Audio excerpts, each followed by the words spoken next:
ena polasaga ni bagatigibu ena kena wasaga irua ena tikina irua kana tikinongo iana kena ikabitu ni singa sabagotia na kalona nona dagadaka sa kita ka kokoya asabaka dengu kokoya ena kena ikabitu ni singa mana nona dagadaka kedenga sa kita ka kokoya tikina itolu asabaka longa tataka na kena ikabitu ni singa na kalou kapaka tambuya ni sa baka dengu kina andalain taka na bosa ya baka dengu kina mana nona dagadaka kedenga sambulia na kalou kakitaka ni sayandra ni imbula binakatalamay na lubi ni kalou kuni sa tigo rawa semarao tale tigo maya ng dua tale na matakabo dua tale na matangka ebi kadibi kina na kalou bibakan rati kina na kalou merao ni darongoda no na bosa karan ni tomani tigo kina na nonda bagarau tanki kina nona sabarau lesu tali tigo mayunggo nangoni turanga o Jisu Kristo na nona bosa ni yala tuguna o Jisu kakuni rarau na lamamundo ni do sabang bauta na kalou do bangang bauti au talanga sabungo na tikina na bali tamango sa senga sa lako kapagarau takan dio na tikina manumundo au na lesu tale mai enda waraga tigongo na nona lesu tale mai na nona iba ambula na ngone turanga o Jisu Kristo me mai kauti kenda menda lagi mbula ka tigo banta kei koya katama mundo au kinda baki kemani sa tali tigo na mataga indai na bosa ni kalou na nona yalo tambo duonduanga o kwa enda barau tagi tigo kina nona lesu mai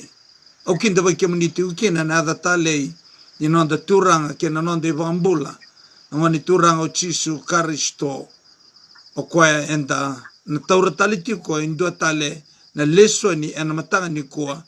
bagarau tagi tigo kina na nonda mbula nimberanga ni toso o sa sureti kanda te kabinanga me lolonga na ulunda garama na kalou ena ndua na masu da masu manda tamai ke mamisaka mai loma langi na kalou lebu na kalou ndolo loma na kalou endondonu munuro kobi na kalou talanga kili munundo kai belate ni o kemini ndunduanga na kalou kasenga tale endua kanu sabangan dina taki kemini sa oti ena dada ni be mbuli ni o kemini nga nuangaraba ena dada ni be bambulai ena dela na mai kalibare o kemini nga nuangaraba na dada ni mai bambulai o kemini talanga na ni mami maroroi karoni bolitu na ni mami mbula ena burubur mbale burubur bala da ki mami mbula tigo kena ki mami mbula rawa tigo nga ena lingamu ni loloma sanda undina kemuni talanga nusulia sa tigo be kema me na inoi nindona singa kunina lesubi kema me lesu talemai kabangan deita tigo be kema me na buruburungo na oti kasabole kasaratigo nina oti balata na kenna ibaga tankila kila kuni atukuna be kema me sa kema saraba kasayado tu e burubura enangone dendai ni mami kalau na mataga tala indai ki mami lago tala mai be kemani kapatu sai ke mami sakati ko ni ki mami tamata mbale ki mami tamata ibala ta endona condition ni mami marota ka se kwa na mati ni tu tamundo o kwa kuni na mai vika ukina se kwa na ni mami do bagatusa ni mami malmolumu ki mami zagadala ka kerena ndraga tir mai kalibari me ki mami do bagaso sabata ki ni mataga ni kuwa msa kere sa tiu kina ena buga ni mami ndui mata bu bale yalu binanga na kalau mi mami basochi mi mami bagaso sabata ki mana namunindra namuni bosa waro tale mi mami na bio sei kina na matanga ni kuwa ki mami sa kerea na yalu tambo ko ndundunga nang kasi ni buli ni namuni bosa mena mai timberi ke mami ka babuli di ke mami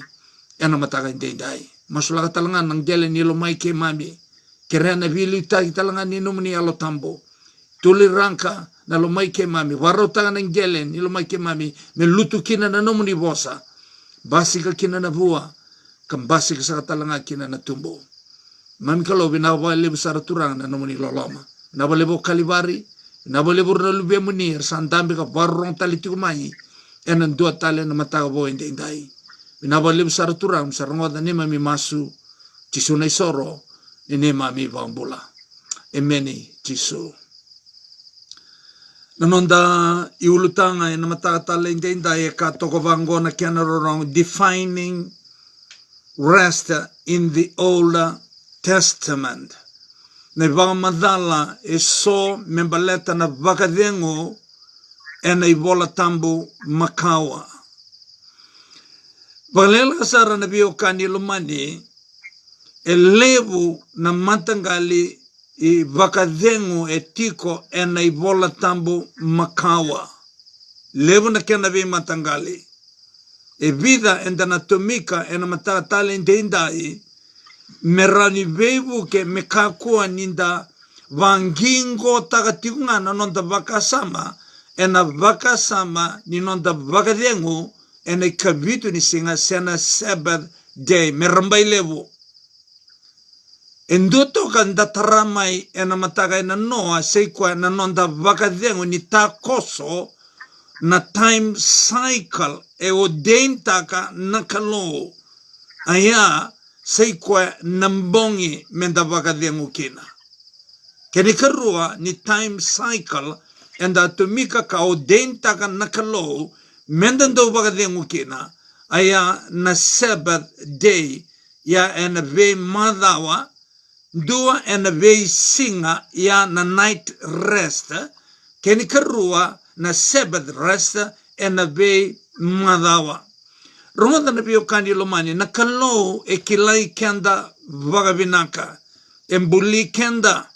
ka kilabinaka na ka e require ka na yango ngo ko tiko ngoribe ko ka tiko talanga biao na yango ngele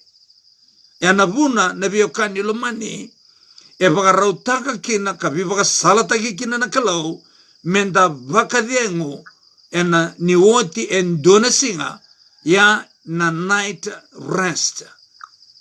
Keni karua na biokani lumani seikwa na Sabbath rest. Ni wote ndo na dhagadhaka ena lomani ono na singa ka bitu ni singa e rusanga bulu kaba na yawa e bitu baka tiki tu na kalau menda vakadengu kina. Sengola nga menda vakadengu kina enda nga garaba kina na nonda kalau. Na biokani lumani e vida na vosa e na ivola tambo makawa dua na vosa ngo na Sabbat S-H-A-B-B-A-T Sabbat na Sabbat na kena mbale seikwa na nonda vaka dengu vaka yango se enandua na kena ivola madal solitude making someone rest.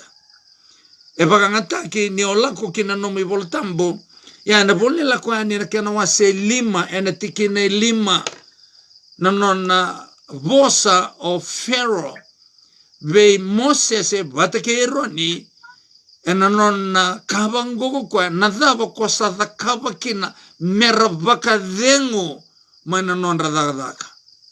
ya na Sabbath day ya na Sabbat mera vakadengu mai na nonra zangadaka. Dutale na matangali vakadengu seikwa menda vakadengu menda mode.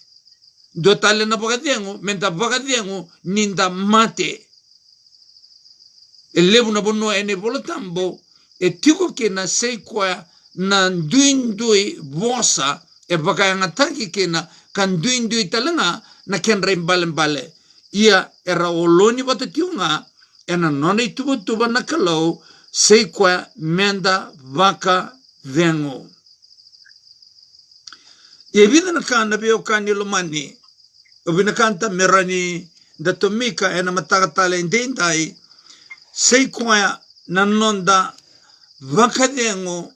maina mbongi ni wotinga indona dhaka ni indona singa enda vaka vengo. Tinkarua na yaua, se vida na yaua enda dhaki na ndona singa, solive kanda menda vagadengo yamena kavi me dobatale na mataka ni singa kandoa yana night rest ninda muriavo binaka na nona itubo na kalao enda nam bula binaka ninga imbasika katandu tale mai endo tale na mataka vo nindo na ngauna ni vinga ravi enda nam bula binaka belate ninda senga ni yanra sivia tu ena kenambongi senga ninda senga ni enda rokoba baka binaka na nona ibaka sala na kalau ena mbongi menta vaka vengu kina baka binaka nrede na bio kani lumani kautanga mai na bula binaka ni bula binaka na yango ena do mama rao nindo bula binaka do mama rao na yalo na bio kani lumani ena garabi kina baka binaka na itabi da banga enda banga edora ke senga ni garabi ena marao na bio kani lumani esenga ni garabi baka binaka na itabe oya inda garaba binaka induna itabe baka tau tiumai ena nonda marau taka na itabe enta baka edora ena marau ya ke baka tubo binaka nengonda ena buna enta modikina na kenambongi sena night rest me recover tale na kaukawa katuba ro tale kinan do tale na bingarabi enan do tale na singa e baka talanga kina na bio kani lumani sei kwa na Sabbath rest ni sa ote ono na singa ni nonda dagadaka ena kena kabitu ni singa sabi baka salata ki kina na kalau menda baka dengu kina rongo na night rest vata kena Sabbath rest e nona i vakaro na kalau kibe kenda kasi wala nga ni vakaro ti kenda na kalau e mbula taka na kalau na i vakaroya e nona i tobo na kalau na veo kani lumani anabuna enda bulide tiu kina ni wetinga mata ni singa lago mai na mbongi wetinga na karuni singa lago mai na mbongi wetinga na katol ni singa vakatiko ya na vio kani lomani ni maindromo na manti ni singa ni kaono na singa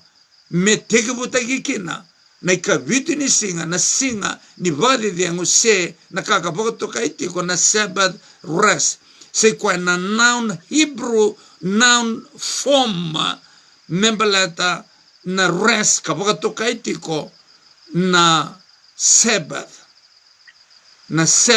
se na kabitu ni singa se na singa ni baga de dengo yau kati ko na bio kani lumani na kalau ke baka nanda bulida baka binaka na ibola tambo endo toka na principal endo tutaka na kalau se kwa esenga ni vosa walenga na kalau e mbula tanka da reda da baka muriema na ve singa yandundua ni nona bemboli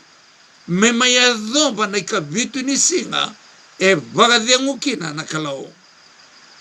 darida manda na dabe kabe kanda na ibola tambo ena mataka talende indai ena vola ni vagativu na kena masi rua ena tikine rua kena tikine itolu kana tinungo and on the 7th day God ended his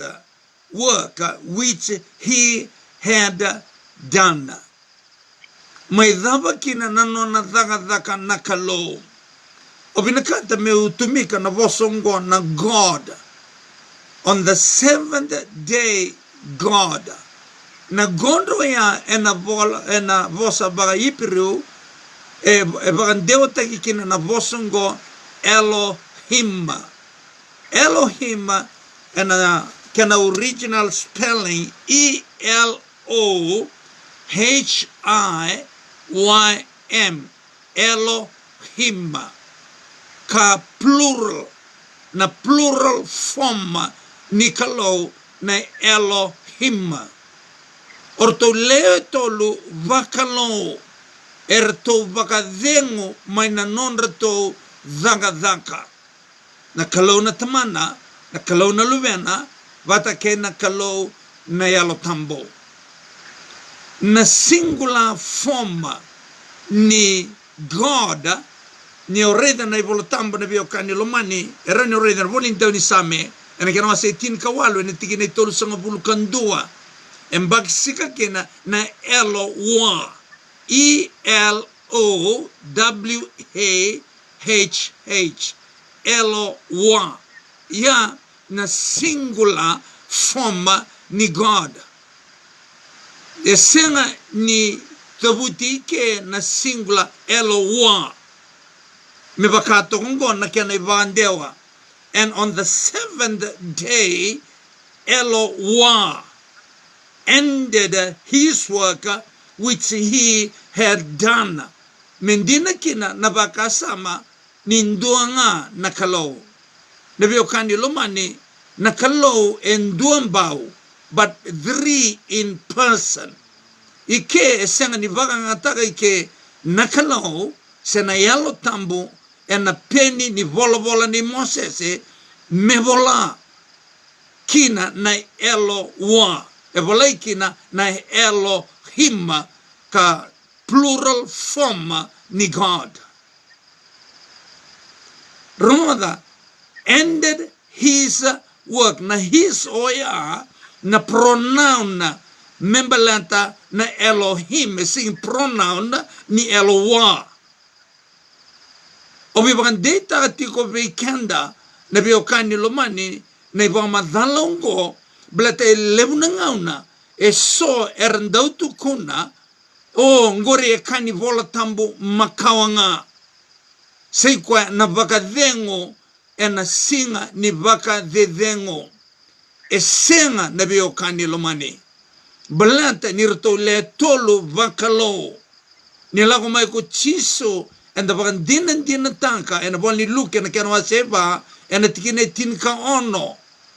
ni abaga dengo ko chiso meba kana no na balabala meba kana no na ibagarao and a kene kavitu ni singa na Sabbath day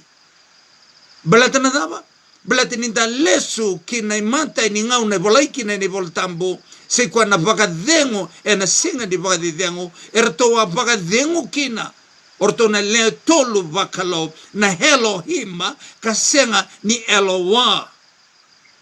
Erto badengu kina na kalona tamana na kalona lubena wata au kaiti kasenga ni va vosa walenga o chisu ena nona mai lia tamata e bakadengu ena kene kabuti ni singa kakabe kenda na ibulatam ia mebaka na nona ibalabala kona ibalabala oya kona image oya o koe vina kata na kalau menda bagai tobo taki kenda kina o ya na ideal ni non dambuli tamusaka na tamata mai nei baga tekebo dambuli menda i tobo bata ke na kalau kaudia na kalau lebio kani lomani na loto e runga na kena bosa mbimbi na loto ngo mo udia na kalau kai tobo bata ke na kalau e na loto e sega ni loto ke baka indui na nomo i tobo kako sega ni udia na kalau e sega ni loto ea na daka nei chisu na nona lako mai ki vura dua e lako mai me mai bakambulai kenda me basukale sutale vei kenda na nonda udia na kalau kai tobo bata ke na kalau ya nei mata ni daka bimbi e lako mai ke na sena kai baka na dual functions ni chisu e ano nona lako mai as the savior of the world kinikarua as the exemplar of the world kaya navuna na bio kani lumane kakina na luke na kena maseba na tikine tin kawono yeme kibakana nona i vala salako kina vani lotu ena singa ni vaka dedengo ni basika mai na yalo tambo ni oreda na nomi bola tambo lamanda mai batake awe na bola ni dhaka ena kena wase tini kavitu na ngauna ni yalo tambo na nonda tau ngauna oroto na apostolo na ngauna ni yalo tambo na vola ni nonda tau dhaka na apostolo na vola e sambolo tanka na Sinai ena yalo tambo Levo endandau kawai takawalanga na ipakatakilakila ni alo tambo. Lebi okani lumani na ipakatakilakila so ni alo tambo ongori na temporary sign. Eso lianga na kalau me bakayanga tanki temporarily san temporally na biokani lumani ena vuko ni sembera ni volai na ibola tambo. Ena ngau sa volai kina na ibola tambo sa veto koninga na kai volai ena ibola tambo. Eliu ni sembera ni volai na ibola tambo e veto konitiko sei kwa na be bagata kila ke na be kabi va kurumbuita ke so. Ena buna na biokani lumani e asolie kina na kalau be ira na ngau no ya. Anabuna daredikina ne voltambo nika na provisai na takalinga na bostani bunga na takalinga wireke de sona be soli ungo kane voltambo will soon vanish na takaliani na yaliani segni ratundei anabuna baganta katin karndo bagabanga nandau ni voltambo era temporary signs uroya ilamo mai batike au kena nomo ni voltambo ena bonni tarataka na kena wase tin kapitu ena tikine erua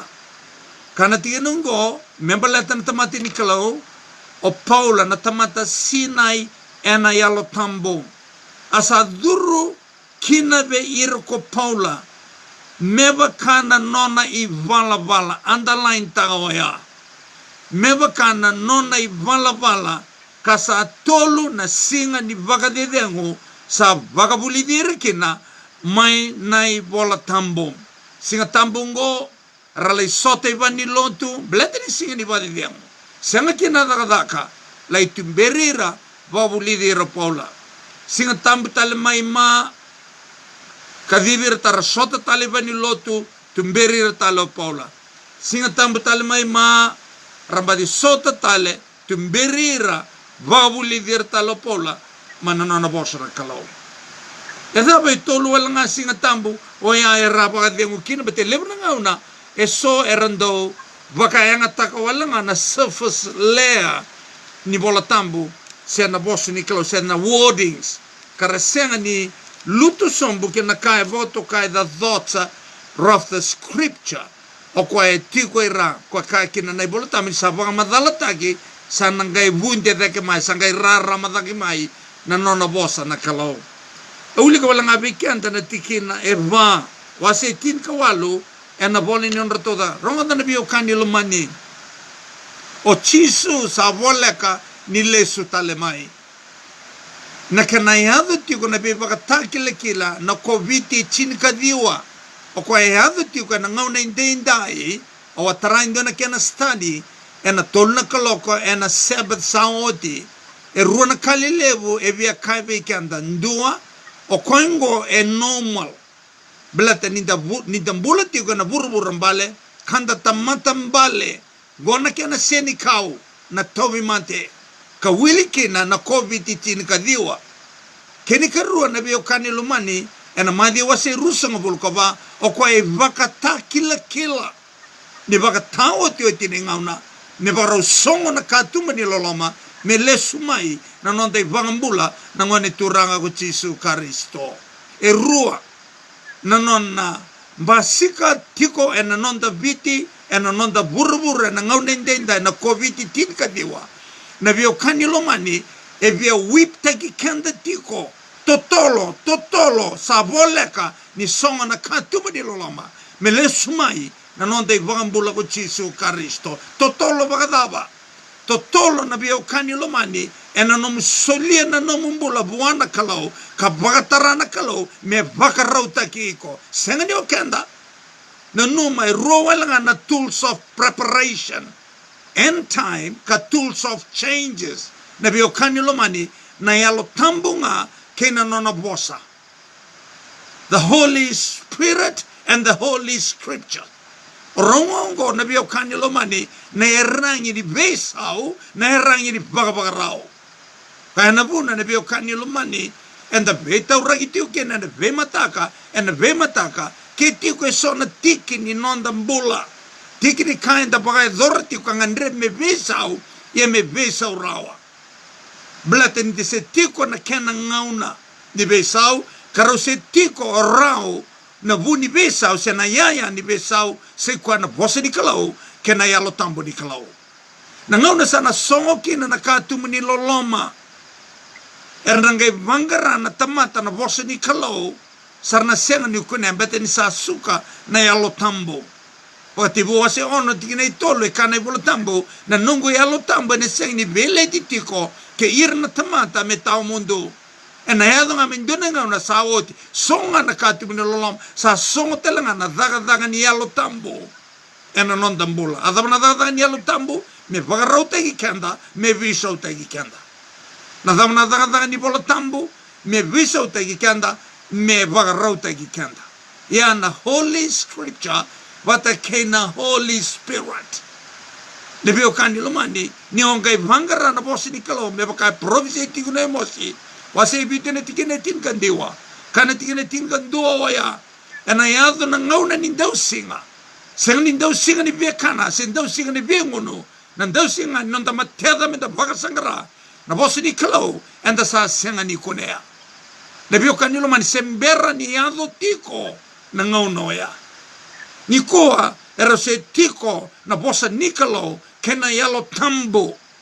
Kau raundu ngango, era una kauta mai na visau kena bawarau. Preparation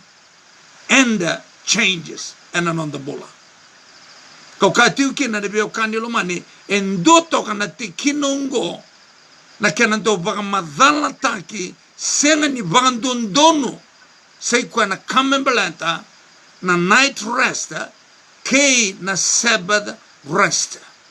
Ni koa na uira na ndaungarava na kamembeleta na mbula era ndo vosa vagan bimbi ena kena ndo vagadingu i vagabinaka na yango ni tamata. Karoti ko na time cycle ongo e o denta ka nakalo mendo vagadingu kina vagabinaka na yango ngo na night rest kei na Sabbath rest. Inindo ihando mai na bakasama ni Sabbath rest lever ndo tukuna ongore kanga membalanta na ibola tambo makawa na veo kanilo mani e senga niva kakina enda bulida tio kana matanga ni koa en duana tamate ni alo tambo paula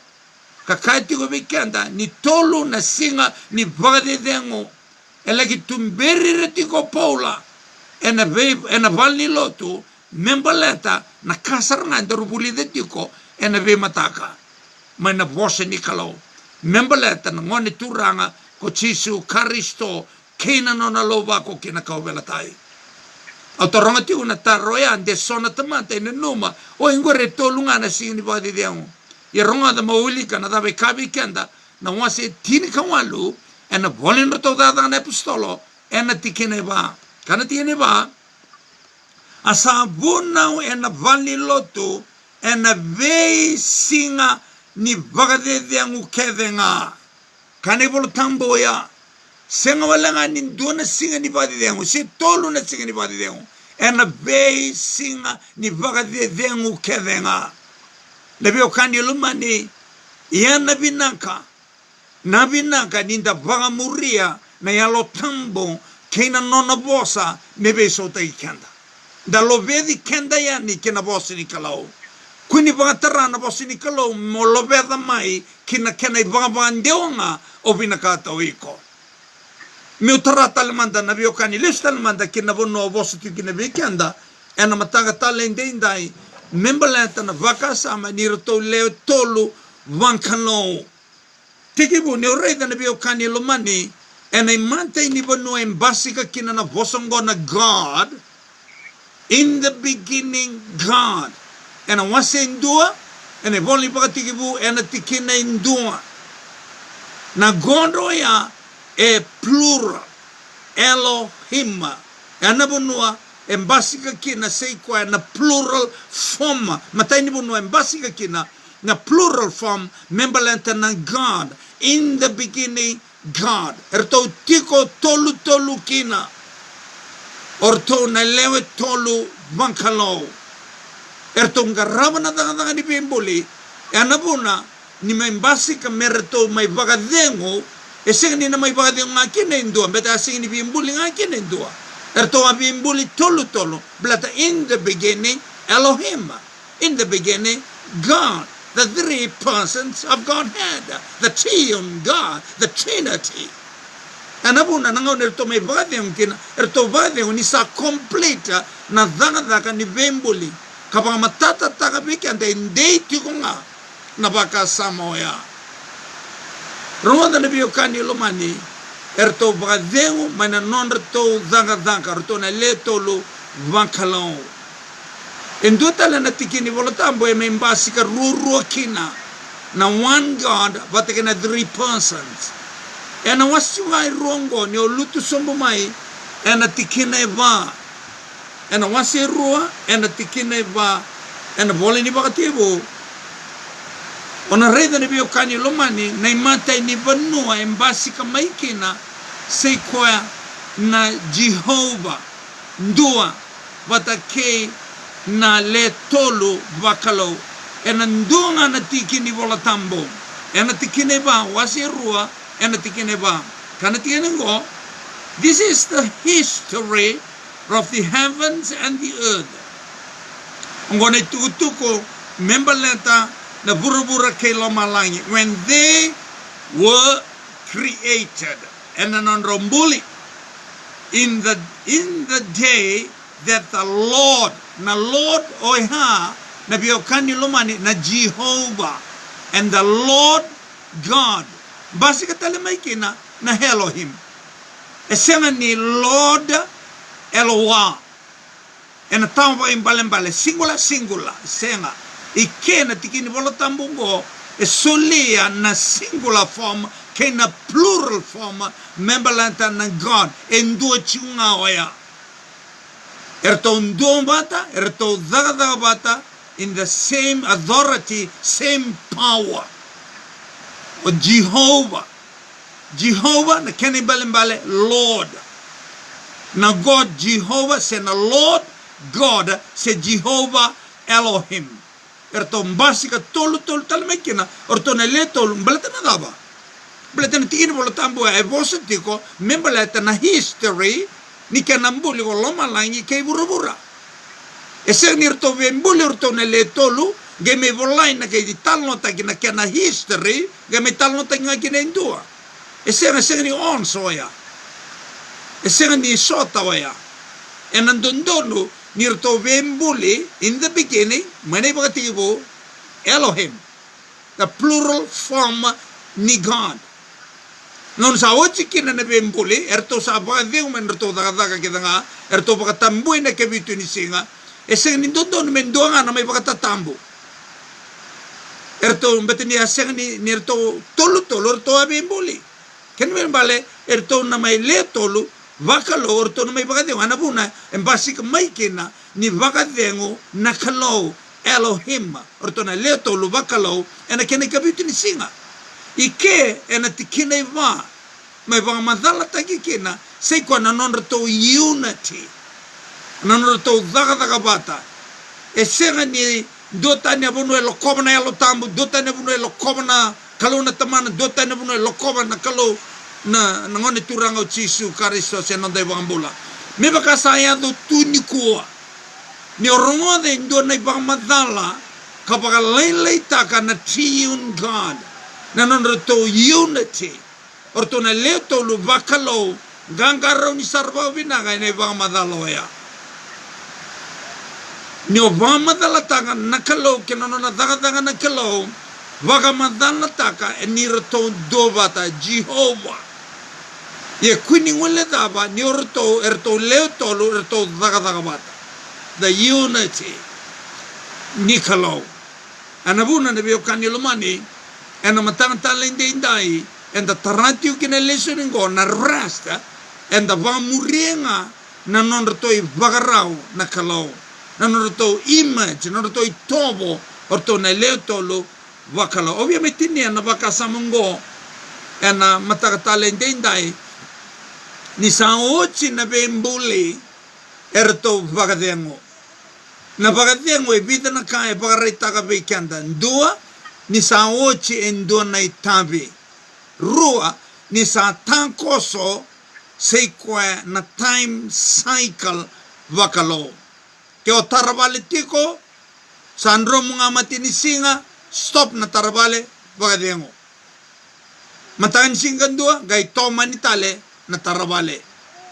Se, enando na madawa, ni sa ochi na on na singa,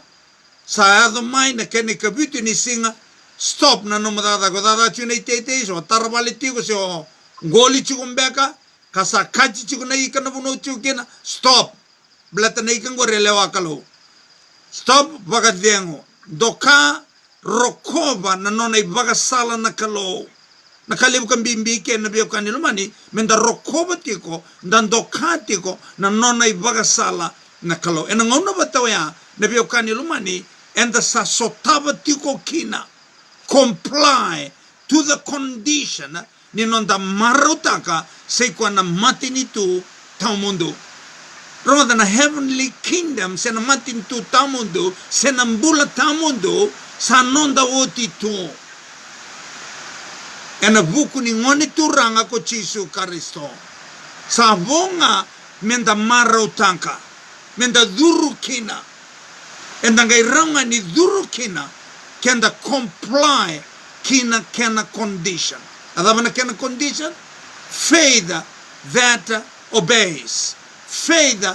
or that works. Napakambauta etalai rawa. Esini rawa na biyo kanilumani ni kabi kenda nakalo menda bagadengo nanuma na bosongo sabat. Sabat na kena mbale making someone rest. Na nonda bagadengo ya endua maina nona dagadaka. O debi bagadengo ike nakalo. Na bosongo na sabat embasika ena boli la kwani wase rusa ngabulu ena tikina elima medo na tikina tinkandua ni obulito ba mina na bosongo na sabat na kene mbale making someone rest kene mbale kene kibe koya rauta no modagaka o de kabi koya nakalo e kabi bibo ka tambui ke nakalo e taro tigoi ke nakalo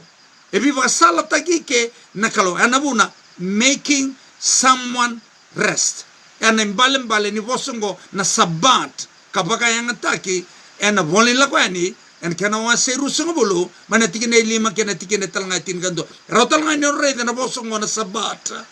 and bola ni Deuteronomy chapter 5 verse 14. Ina kambi mbio vya mektini eti ugaike na vya ukani lumani ni saoti na singa ni vakate dengo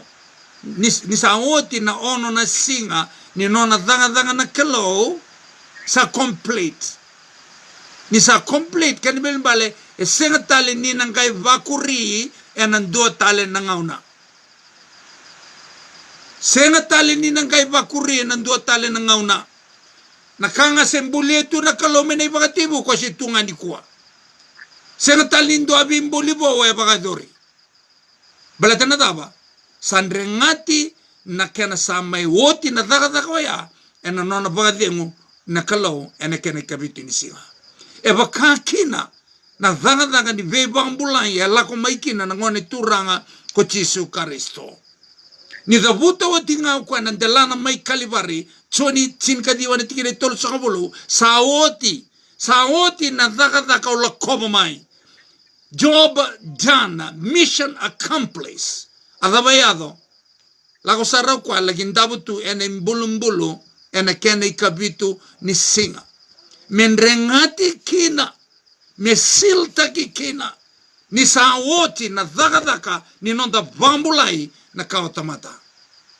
e oti tu menangauno ya medo chiku mayangau ndorwi talno chigini ko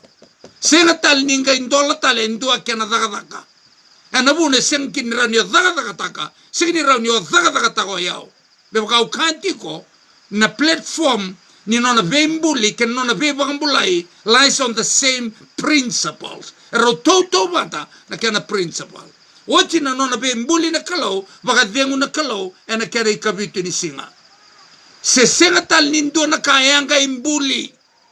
manangauna ya me dobo chiku mai ni samai oti tokongo e ono na undolu nembake. On the same principle, e bakatalanga kina na bio kanilo mani na nona bebang bulai. Sa oti na daga ni bebang bulai. Sa tabuto kwa sa oti na bio kanilo mani lako sombo kwa kina imbulu bele ki bagadengu kina be bagan dei taka se sil taka sa daga oti na daga ni bebang bulai. Senga tali ni nangai daga tali na daga ni bebang bulai. Ni sa oti tongo rona undol lembaki mananona mate o chisu. Senga ni reno daga tako iko, daga tako yau, singira ni daga taka na tala se songo lotu, sini rao ni daga taka na nonta bambulai. Sa daga taki oti, abonga mo bakang bauto ko iko. Sa abonga mo bakang bauto ko iko. Na bio kani lo mani ana bunua, ero dhuruma ikina na yalo tambo kena bosi ni kalau. Mero activate ka na soli ni bakang bauta, pe iko mo bakang bauta na kasa da kabo oti ko chiso. Nyo bambota na kasa da kaba oti ko chisu ne bio kanilo mani e na nona mai da kaba na daga ni non da bambulai nyo bambota oya kona talai rau be koya a meda keda nga na kako ko be iko belata na meda lewe da kaba ko be kenda enda na talai rau be koya wili kina na nona i baka salo koya ona singo daga kina kabiti ni singa baka dengu kavi kanda nei bolo tambo rongada wari kavi kanda nei bolo tambo ena bari kana kana wase ruan na tikene rusanga bulka diwa ni sadaka na singa ni baga de dengo na buku ni tamata menda baga de kina na tamata we anda bio kani lo mani sei ko na bosongo na anthropos na boso ba kiriki na tamata we mankind e singa ni daga na singa ni baga de dengo na ndonga kum tamata senga ni sadaka na singa ni baga de dengo ena buku ni tamata tau doko o kaibei se o kaibei o lotu dava se lotu dava kabitunga ni singa na singa ni badideng mo badideng kina blati ni dhanka na singa ni badideng membeleti kenda na tamata uri na o kenda na anthropos o kenda na mankind the human beings ya dhaka na singa ni badideng membeleti kenda na bio kani lomani o sureti tiko ena matakatala indai wagatara na kalau me besau takiko kuni lewa awako loko bia besau takikina leiba buana kalau sa tiko na ibola tambo na instruction sa tiko talanga na yalo tambo o kwa na power me power takikanda menda besau kwa na daga ena non dambola sulianga na nomumbula buana kalau turanga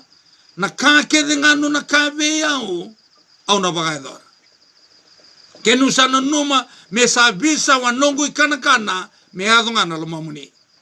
kenu sana numa me bisa asinga ni nongo baga singa tambo ni nongo ngarabi kemni me adonga na lomamuni kenu sana numa me bisa wanongo lotu ye me adonga lomamuni na bio kani lomani au kaibi ko daruna sota maina kenani bo maina parte sibo ke o toura na bosa ni ala la kena dabu kala oya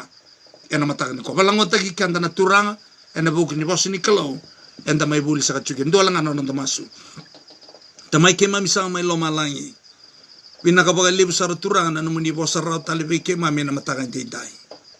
bina bo libu na numuni loloma na bo libu kalibari bina bo libu na numuni bosa bina talanga bo libu numuni alo tambo bina bo libu na lube muni randambe ka barong tiu mai na mataka ndi dai chiso na soro lene mami bakambula ameni chiso nusa ba bini binanga taki tali tiunga na lubini kalau